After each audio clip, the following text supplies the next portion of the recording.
वो फैसला भी वजह तौर पर पार्लियामान की अक्सरियत मैं समझता हूँ, अरकान के नज़र में वो फैसला भी एक मुतनाज़ फैसला है। मैं इससे इनकार नहीं करता। इस फैसले से पहले सिर्फ सियासी जमातों की आपस में महाज आ रही थी। सियासी जमातें आपस में खासी हद तक दस्तोगरेबां थी, लेकिन इदारे और इदारों के दरमियान अगर कोई लड़ाई और तसादुम था तो वो हिजाब में था और पर्दे में था। लेकिन ये जब फैसला आया तो हमने तो उसी वक्त ये पेशगोई कर दी थी कि अब ये एक ना ख़त्म होने वाली लड़ाई शुरू हो गई है, और इसके नतीजे में अगर पार्लियामान ने भी नयाम से तलवार निकाल ली और इलेक्शन एक्ट 2017 में सेक्शन 66 और सेक्शन 104 में यहाँ तरमीम मुतारिफ कराने की कोशिश की, तो ये आपका एक कानून साजी का हरबा तो हो सकता है, लेकिन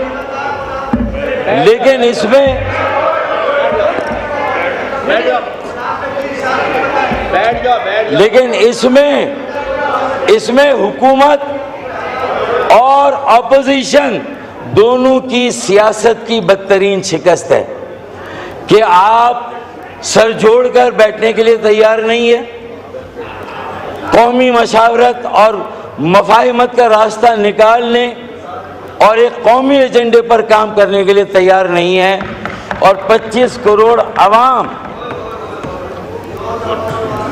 जिनकी रोजमर्रा की जिंदगी वो रोज जीते हैं और रोज मरते हैं। देखें, सबकी उम्र होती है, सियासत की एक उम्र है, सियासी अकाबरीन की भी एक उम्र है, एज है, एजिंग इज अ रियलिटी। कहते हैं कि लड़की की उम्र निकल जाए तो उसके रिश्ते नहीं आते, सियासत में भी रिश्ते आना बंद हो जाते हैं अगर सही वक्त पर सही फैसले ना किए जाएं। अगर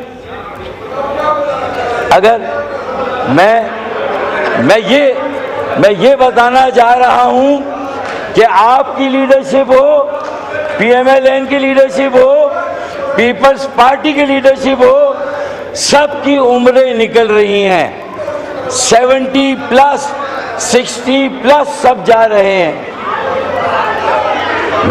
हमारी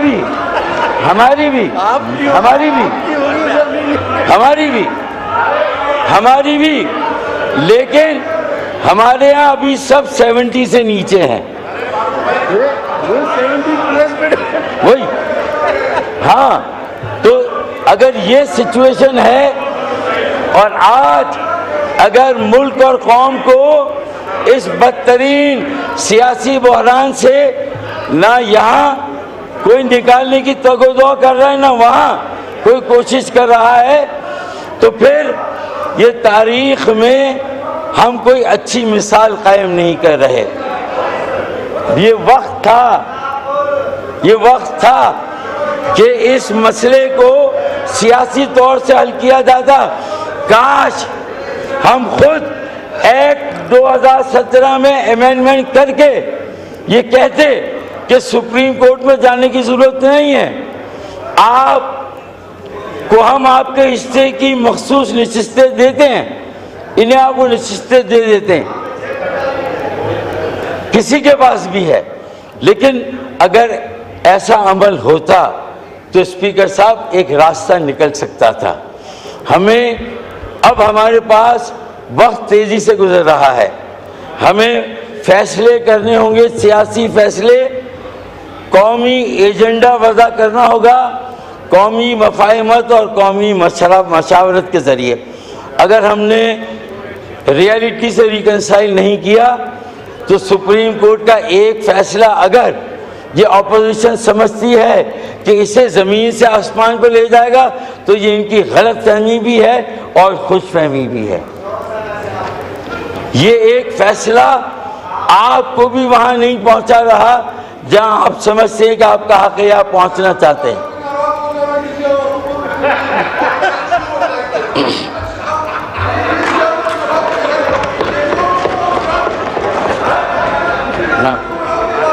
हाँ, तो मेरा ये कहना है कि देखें, एक कोटा सिस्टम,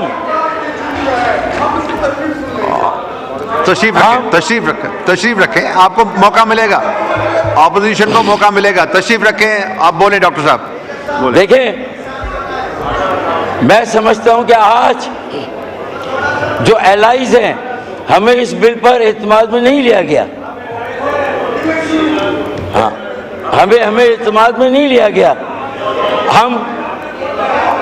मैं वही कह रहा हूं, हमें ऐसा बुलडोज किया गया है, ऐसा बुलडोज किया गया है। मैंने वहां लिखवाया कि मुझे बात करने दे, मैंने वहां लिखवाया, लेकिन हमें बात नहीं करने दी गई। मैं इसीलिए ये कह रहा हूं कि स्पीकर साहब, आगे का रोड मैप वाज़ेह करें, आगे किस तरह चलना है, इस मुल्क को किस तरह चलाना है। 18वीं तरमीम के नतीजे में अगर सूबों में इख्तियार का इर्तिकाज़ हुआ है, वसाइल का इर्तिकाज़ हुआ है, तो स्पीकर साहब, मुल्क के बहुत सारे खित्तों में एहसास महरूमी है। बांग्लादेश में एक कोटा सिस्टम हसीना वाजिद को खा गया, निगल गया।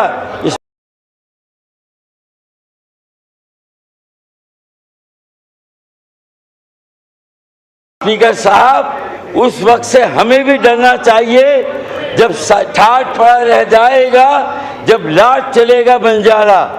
जरूरत इस बात की है कि हम होश के नाखून लें, ऑपोजिशन भी आमादा हो एक ग्रैंड रिकन्सिलिएशन के लिए, सियासी जमातों के दरमियान भी, और फिर अगर ज़रूरत पड़े तो इदारों को भी आपको इंगेज करना होगा, इदारों से भी बात करनी होगी। उसके बगैर ये पाकिस्तान आगे कैसे चलेगा? कॉन्स्टिट्यूशनल मशीनरी का ब्रेकडाउन है। अब ये लेजिस्लेशन सुप्रीम कोर्ट इसे भी स्ट्राइक डाउन कर देगा, तो स्पीकर साहब, पार्लियामेंट कहाँ पर खड़ी है? अगर ये लेजिस्लेशन भी चली गई, अगला स्टेप हमारा क्या होगा बताइए? ये मालूम तो होना चाहिए कि आगे क्या पेशबंदी है, रोड मैप क्या है, क्या करने जा रहे हैं, कोई इंगेजमेंट का अमल है या नहीं है। स्पीकर साहब, मैं एक आखिरी शेर पढ़कर अपनी बात ख़त्म करता हूँ कि इससे पहले कि किसी रस्म पे वारे जाएं, इससे पहले कि किसी रस्म पे वारे जाएं, चल किसी ख्वाब की तकमील में मारे जाएं। बहुत बहुत शुक्रिया स्पीकर साहब। शुक्रिया। जरताज गुल साहिबा, इसके बाद शाजिया मरी साहिबा।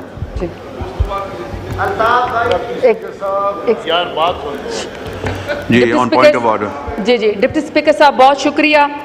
हमारे उस साइड के MNA ने कुछ उम्र की और कुछ रिश्तों की बातें की, थोड़ा सा माहौल उन्होंने बेहतर बनाया। लेकिन 70-80 साल की उम्र में अगर बहुत सारे सियासतदान कब्र में पाँव लटका के खच मारना चाहते हैं और हम नौजवानों के लिए इस तरह की लेजिस्लेशन करना चाह रहे हैं कि नौजवानों के लिए रास्ते बंद हो जाए, मेरा तो ख्याल है कि 8 फरवरी को ऑनरेबल एग्जिट था इन लोगों के लिए। ऑनरेबल एग्जिट करके रिटायरमेंट ले लेते तो शायद बहुत बेहतर हालात हो जाते। लेकिन एनी हाउ सर, असल हालात ये हैं, असल हालात ये हैं कि सर, इस ऐवान के अंदर 1.5 लाख वोट लेने वालों को जो 8 फरवरी को आए,